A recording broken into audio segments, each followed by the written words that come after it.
The diplomatic vessel Harmony drifted silently through the void, its hull bearing the unmistakable markings of Earth's interstellar alliance.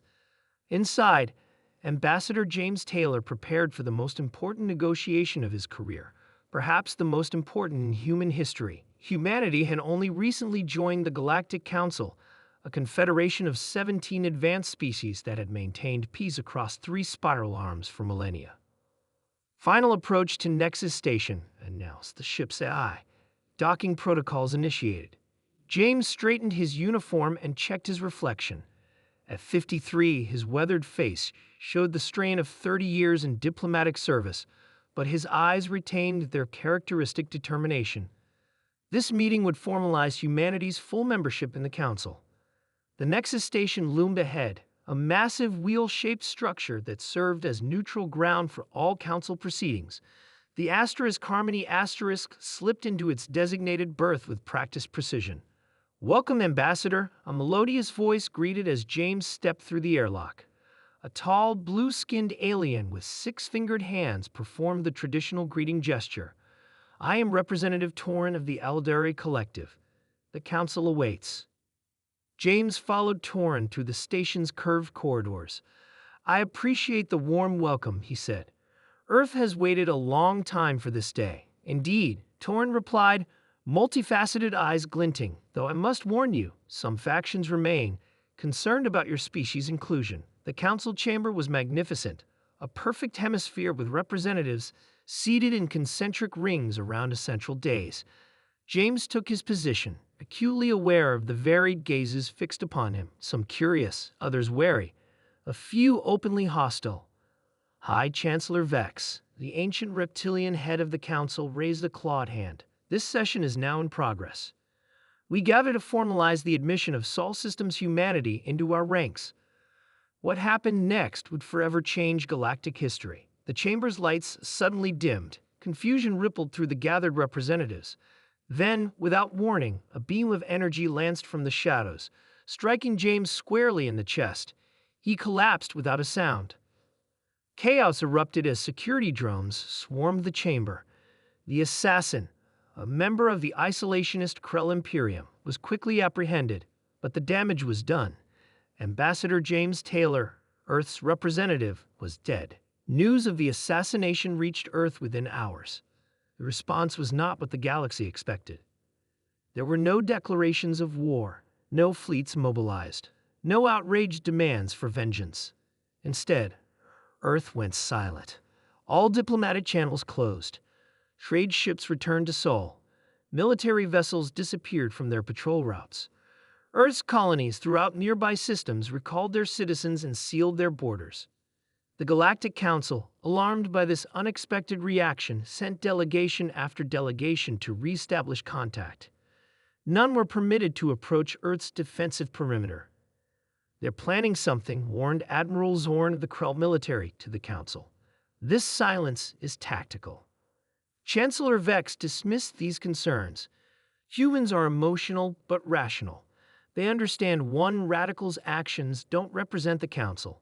They'll return to negotiations once they've mourned." 3 standard months passed.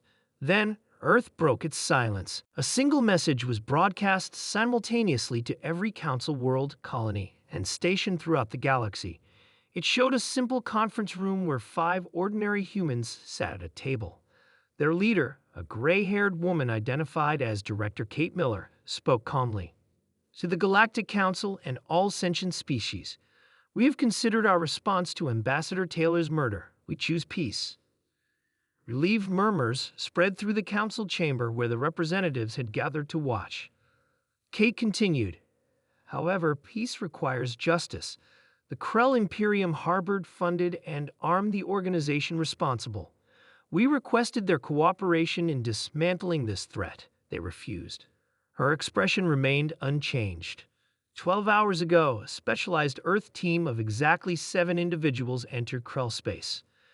In 6 hours, they successfully infiltrated the Imperial Palace, accessed their secure networks, and extracted the entire leadership of the terrorist organization, along with all evidence of their operations. Stunned silence fell across the council chamber. The Krell homeworld had the most sophisticated defense grid in the known galaxy. It was considered impenetrable. All captured terrorists have been delivered to Nexus Station for trial under Council law, Kate said. Additionally, we've transmitted evidence of Krell officials who knowingly supported them. Admiral Zorn, watching from the Krell section, received an urgent message. The Imperial Guard had confirmed the breach. Somehow, 7 humans had bypassed every layer of security without triggering a single alarm or causing a single casualty. Kate's final words echoed through the chamber. Earth desires friendship with all peaceful species. But understand this clearly. Harm one of us, and you will face all of us. Not through war or vengeance, but through justice that cannot be escaped. We look forward to rejoining Council proceedings next week. The transmission ended. In the days that followed, 3 Krell councilors resigned. The Imperium, facing internal unrest after the revelations, requested Earth's assistance in reforming their security protocols. The terrorists confessed and were sentenced according to Council law. 1 month later, humanity was formally welcomed into the Galactic Council. As James Taylor's successor, Ambassador Lisa Reed, took her oath of office, Chancellor Vex made an unprecedented addition to the ceremony. Let it be recorded that humanity joins us not merely as a new member, but as a teacher. They have shown us that true strength lies not in revenge, but in justice exercised with precision and restraint. Throughout the galaxy, a new understanding spread. Humans were not to be feared because they were violent or unpredictable. They were to be respected because when provoked, they responded not with blind rage, but with calculated competence that no defense could stop.